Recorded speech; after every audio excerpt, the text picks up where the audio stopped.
It began not with an announcement but with a sighting.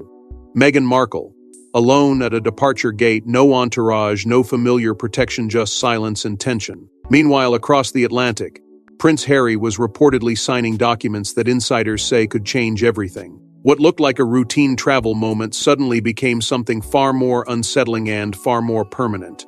Before we go deeper into what this really means for the royal family, make sure to subscribe so you don't miss a single update. There was something about the way it unfolded that felt off from the very beginning, as if the moment itself carried a weight that no one could quite explain but everyone could feel. Meghan, a figure so often surrounded by structure, by careful planning, by visible layers of coordination, was suddenly seen without any of it, moving quietly through a space that thrives on noise and attention. No aides stepping ahead, no subtle signals exchanged, no controlled narrative guiding the scene. Just her alone, and that absence of normality became louder than any statement she could have made. It was not just unusual, it was unsettling, because it hinted at something breaking beneath the surface, something that had already shifted before the world even noticed. At the same time, thousands of miles away, the atmosphere surrounding Harry was said to be equally charged, though far more concealed. Reports began to circulate, cautiously at first, suggesting that he had remained behind in California, not for routine commitments, but for something far more deliberate. Legal advisors, private consultations, documents being reviewed and revised, these were not the kind of details that usually surface without reason. And yet, they did, slowly, carefully, as if leaking just enough to spark curiosity but not enough to confirm the truth. The phrase legal paperwork began appearing in quiet conversations, repeated with growing intensity, each time carrying a slightly heavier implication than before. What made it even more compelling was the timing. Royal watchers, those who have spent years observing patterns and reading between the lines, were quick to point out that this was not random. The alignment of Meghan's sudden solo departure with whispers of Harry's legal activity felt too precise to dismiss. Social media did what it always does in moments like this: it amplified, speculated, connected dots that may or may not have existed. But beneath the noise, there was a shared sense of unease, a feeling that something significant was unfolding just out of reach, hidden behind silence and careful distance. And perhaps that was the most telling detail of all the silence. No clarification, no denial, no attempt to shape the narrative in its early stages. For a couple so familiar with public scrutiny, that absence of response became its own form of communication, suggesting that whatever was happening did not yet belong in the open, that it was still in motion, but still fragile, still unfolding in a way that required secrecy rather than control. Because when events are fully understood, they are often explained, but when they are not, they remain quiet, contained, waiting for the right moment to emerge. But what seemed like a simple solo trip quickly unraveled into something far deeper, because the paperwork Harry was handling wasn't ordinary at all. Behind closed doors, far from flashing cameras, something far more serious was unfolding. Reports suggest Prince Harry had begun filing documents that insiders described as unexpected and highly sensitive. But why now, and why in secrecy? What began as a faint whisper quickly gained weight, as if each passing hour added another layer to a story no one was fully prepared to understand. The phrase legal filings does not usually carry emotional gravity, yet in this context, it felt different, heavier, almost final. Because those familiar with the patterns of royal life know that timing is never accidental, and silence is rarely empty. When decisions of this magnitude begin to take shape, they are not impulsive. They are deliberate, calculated, and often, they signal a shift that cannot easily be undone. Speculation moved quickly from curiosity to concern. Some suggested the documents could be tied to financial restructuring. Others pointed toward residency complications, questions about where Harry truly belongs, both legally and symbolically. But beneath those surface theories was a deeper, more unsettling possibility, that these were not temporary adjustments or routine filings, but steps toward something far more permanent. Something that would redefine not just his position, but his entire trajectory. Because when insiders begin to describe actions as long-term, it implies a future being reshaped in real time. At the center of it all was the growing sense of distance, subtle at first, then increasingly difficult to ignore. Reports had already hinted at tension between Harry and Meghan Markle, though never in a way that confirmed anything outright. Carefully worded statements, separate appearances, and shifting priorities had created a quiet undercurrent of uncertainty. And now, those earlier signs were being revisited with new urgency, as if they had been clues all along, waiting for the moment when they would finally make sense. Royal commentators, those who navigate the delicate space between observation and interpretation, began asking questions that once felt unthinkable. Was this about independence or something closer to separation? Was Harry securing his own path, or preparing for a reality that required distance? The answers, if they existed, remained locked behind closed doors, protected by the same discretion that had defined this entire situation from the start. Yet the questions themselves refused to fade, growing louder with each new piece of speculation. Adding to the tension was the reported involvement of legal advisors on both sides of the Atlantic. This was not a simple matter confined to one jurisdiction or one set of rules. It stretched across borders, across systems, across expectations, and that complexity only deepened the sense that whatever was happening had been building for some time, carefully structured and quietly advanced without public awareness. Increased media scrutiny followed naturally, with attention turning toward Harry's recent private meetings, who he had seen, what had been discussed, and why those details had remained hidden until now. But perhaps the most striking element was not what was known, but what remained just out of reach.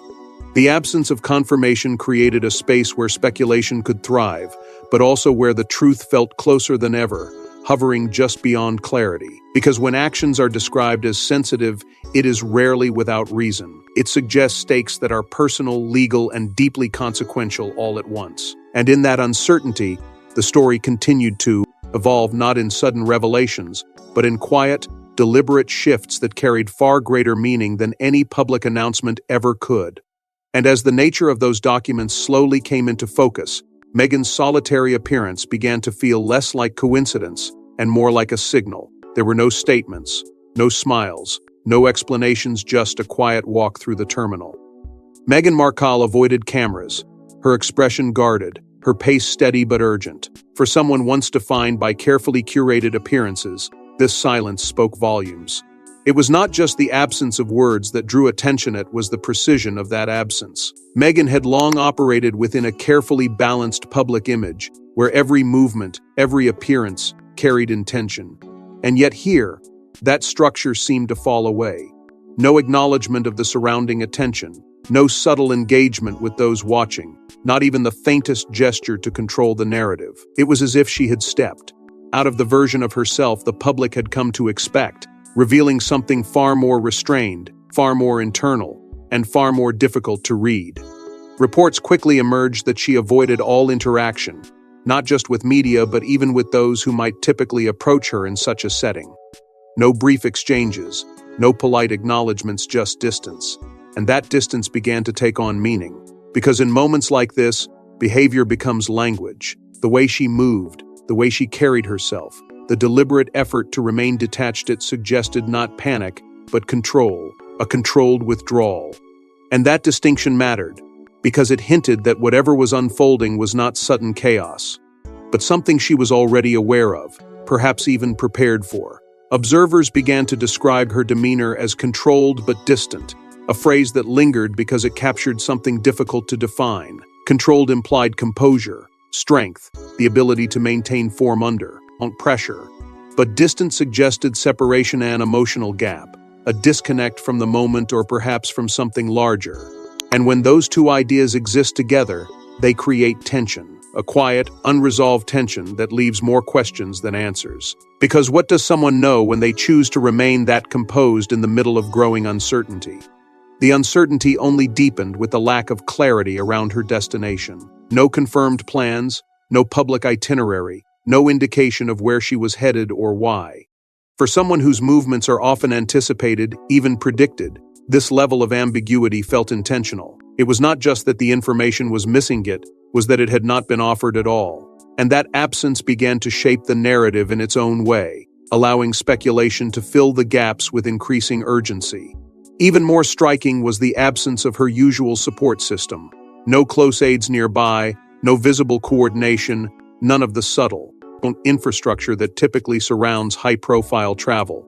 That detail alone shifted the tone of the entire situation, because it raised a question that lingered beneath every observation: was this departure planned, or was it something that had to happen quickly, without the usual preparation?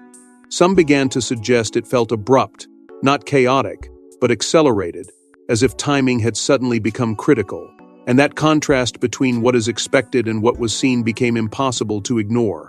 Meghan's travel history had often been defined by visibility, by presence, by a sense of occasion. This was different. Quiet, contained, almost deliberately understated in a way that felt out of alignment with everything that had come before. And when patterns break, they rarely do so without reason. They signal change. They point toward something shifting beneath the surface, something that has not yet been fully revealed but is already shaping behavior in ways that cannot be hidden. But the deeper question wasn't where Meghan was going yet, was what she might already know about what Harry was doing behind the scenes. For months, subtle signs had been building: small inconsistencies, quiet absences, and carefully worded statements. Now, in hindsight, those moments are being re-examined as something far more revealing about the state of their relationship. At the time, each detail felt easy to dismiss. A missed appearance here, a separate engagement there, a shift in tone that could be explained away as scheduling conflicts or evolving priorities. But patterns do not form without reason, and what once seemed isolated now appears connected, almost deliberately so. Because when two people who built their public identity on unity begin to move in different directions, even slightly, the contrast becomes impossible to ignore. And slowly, almost quietly, that contrast began to define the narrative. Reports started surfacing of Prince Harry and Meghan Markle appearing separately at moments that once would have been shared. Not dramatically, not in ways that demanded immediate attention, but enough to raise questions among those who pay close attention to such details. Because presence matters. It signals alignment, support, and shared purpose. And when that presence becomes inconsistent, it creates space for interpretation. A space that quickly fills with speculation, especially when the individuals involved have spent years presenting a united front. Alongside these physical absences came a more subtle shift, one that was harder to define but just as significant. Their public messaging, once closely aligned, began to diverge in tone and emphasis. Statements that once echoed a shared vision now carried individual priorities, as if each was beginning to speak from a slightly different place. Not in opposition, but not entirely in harmony either. And in the world they inhabit, where every word is measured and every message is intentional, even the smallest difference can carry meaning far beyond what is said. Speculation about internal disagreements followed naturally, though always carefully framed, never fully confirmed. Insiders hinted at tension, at moments of friction that were managed behind closed doors, but not entirely invisible. These were not dramatic confrontations, at least not publicly, but quieter forms of distance, differences in direction, in focus, in what mattered most moving forward. And those differences, left unaddressed in the public eye, began to take on a life of their own. At the same time, shifts in their business ventures and branding strategies added another layer to the unfolding story. Decisions that once appeared coordinated now seemed to reflect separate paths, each carrying its own momentum. It was not a sudden split, not a clear break, but a gradual divergence that became more apparent with each new development. And as that divergence grew, so did the sense that something fundamental was changing beneath the surface. Those closest to the situation, or at least those claiming to be, began suggesting that this distance had not appeared overnight, that it had been forming quietly, steadily, over months, a slow drift rather than a sudden rupture. And that idea of something building over time, unnoticed or unacknowledged, only deepened the intrigue, because it implied that what was happening now was not the beginning, but the result of a process already well underway. Media narratives, once firmly rooted in the idea of unity, began to shift accordingly. The language changed. The questions became sharper. What had been framed as a partnership was now being examined as something more uncertain, more complex, and far less predictable. And in that shift, the story gained a new kind of intensity, not because anything had been confirmed, but because so much remained unresolved. And as those cracks widened, the role of the royal family, especially back in the UK, began to loom larger over and everything. Even from thousands of miles away, The influence of Charles III and the wider royal institution seemed impossible to escape, because whatever Prince Harry was filing, insiders suggest it could ripple far beyond California and back into the heart of the monarchy itself. That is the part of this story that carries the greatest weight, because no matter how far Harry has moved physically, the structure he was born into does not simply fade into the background. It lingers. It shapes decisions. It defines consequences. And when actions begin to intersect with legal frameworks, titles, and long-standing traditions, the impact is never isolated. It spreads outward, touching systems that have been carefully maintained for generations. Which is why the idea that his paperwork could influence more than just his personal situation has become impossible to ignore. At the center of that concern is the question of status, something that has always existed quietly beneath the surface, now feels more exposed than ever. Titles are not just ceremonial, they are tied to identity, responsibility, and position within a structure that values continuity above all else.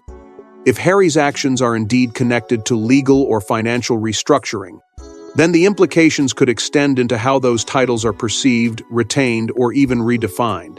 And that possibility alone introduces a level of tension that cannot easily be dismissed. The relationship between Harry and the royal family has long been described as complicated, but in recent months, that complexity appears to have deepened, not through direct confrontation, but through distance, through decisions made independently, paths taken without visible alignment. And now, with these reported filings, that distance takes on a new dimension, because it raises a question that sits at the heart of everything. Is this a step toward reconnecting on new terms, or a move that solidifies separation in a way that cannot be reversed? Speculation around inheritance and long-term positioning adds yet another layer to the unfolding situation. The monarchy is built on continuity, on the careful transfer of roles, responsibilities, and legacy. Any action that intersects with that process carries significance, whether intentional or not. And while nothing has been confirmed, the idea that Harry could be reshaping his place within or outside of that system has become a focal point for those trying to understand what comes next. Media coverage has already begun framing this moment as a turning point, not because of what has been officially stated, but because of what is being quietly suggested. Analysts, commentators, and observers are all circling the same idea that this could mark a shift not just in Harry's personal journey, but in how his story fits into the broader narrative of the royal family. A redefining moment, one that may only be fully understood in hindsight once the consequences have had time to unfold. And yet, for all the speculation, one thing remains clear. The story is still in motion.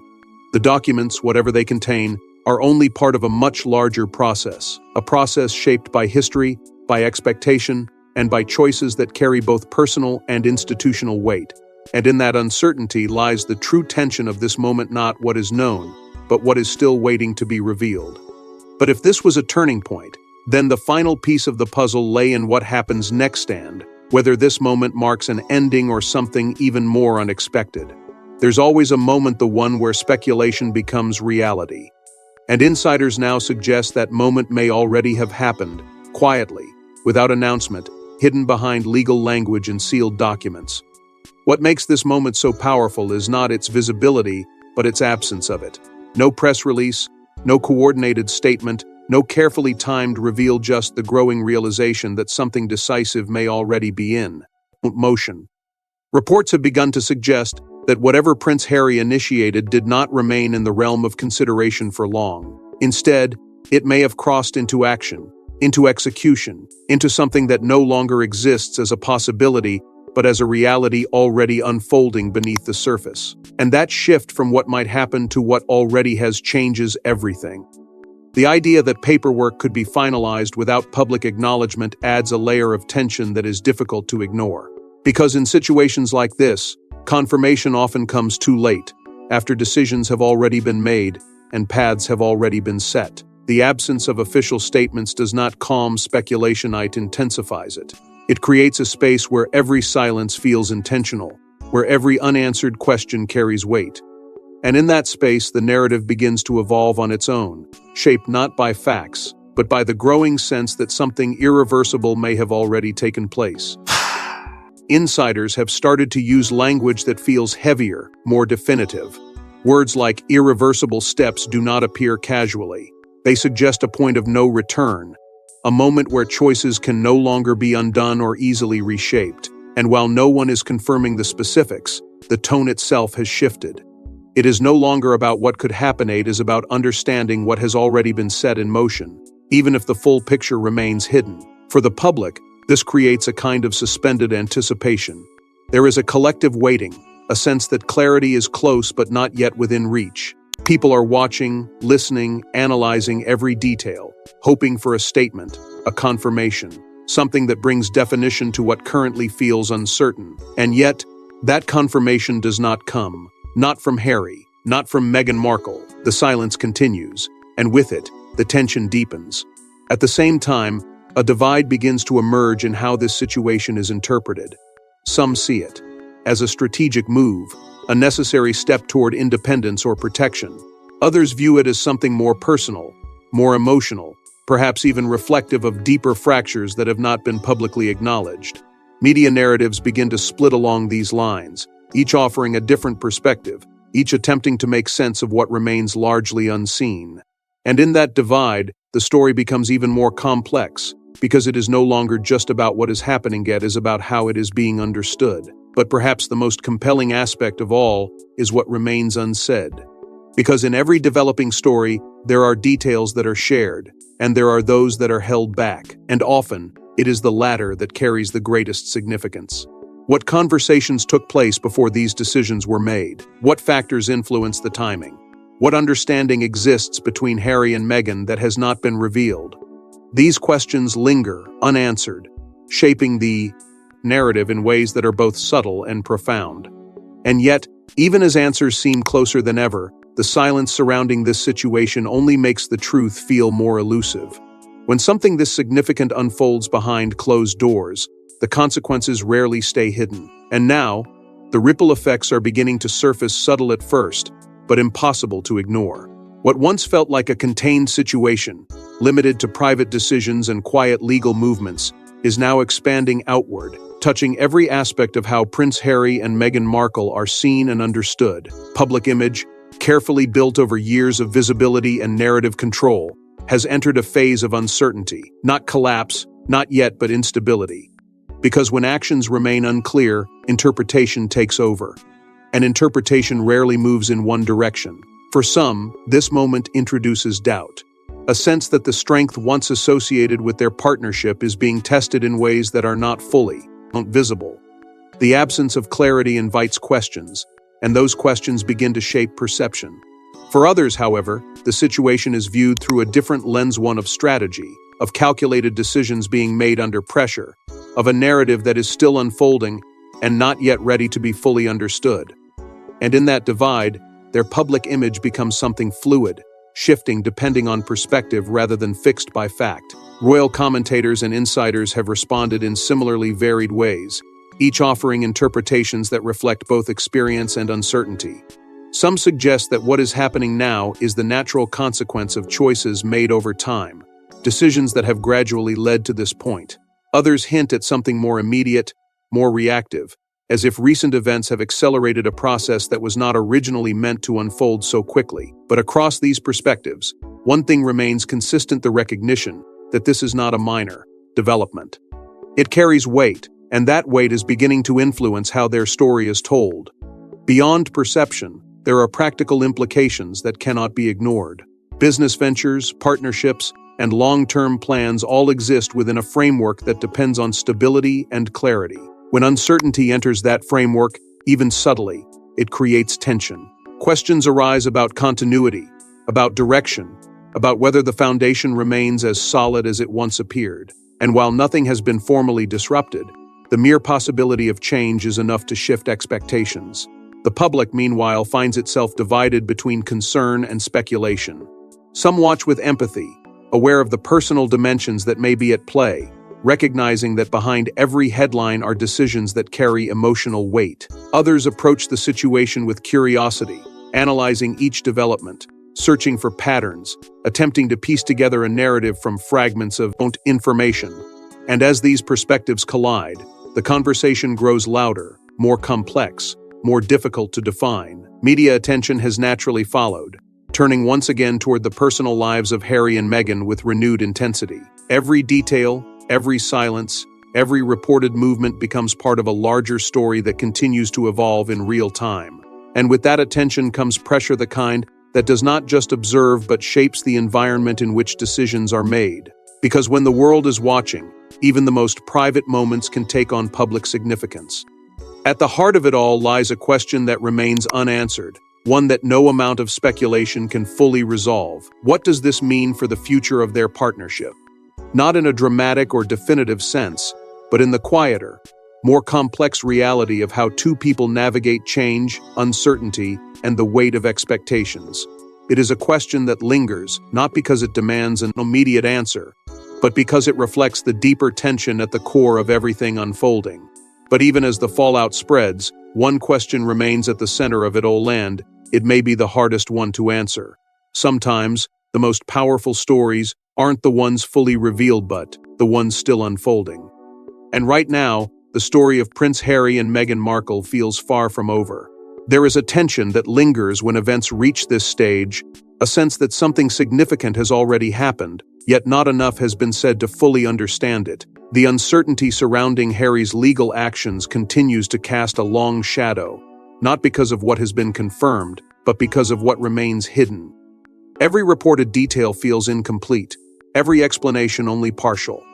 And in that incompleteness, the story gains its power, pulling attention not toward what is known, but toward what might still emerge. At the same time, Meghan's silence has taken on a presence of its own. It is no longer just an absence of response, it has become part of the narrative, shaping how everything else is interpreted. Silence, in moments like this, is rarely neutral. It invites questions, it encourages speculation, it creates space for meaning to form where clarity is missing. And as that silence continues, it raises a quiet but persistent thought. Does it reflect distance, strategy, or something far more personal that has yet to be revealed? The possibility of future statements hangs over everything, like a moment waiting to arrive but never quite appearing. There is an expectation that eventually something will be said, that clarity will replace uncertainty. But the longer that moment is delayed, the more it begins to feel uncertain itself. Because when time passes without confirmation, it suggests that whatever is being held back is not simple. It carries weight, it requires timing, and perhaps it is still unfolding behind the scenes in ways that cannot yet be shared. Media attention remains fixed, watching closely for even the smallest shift.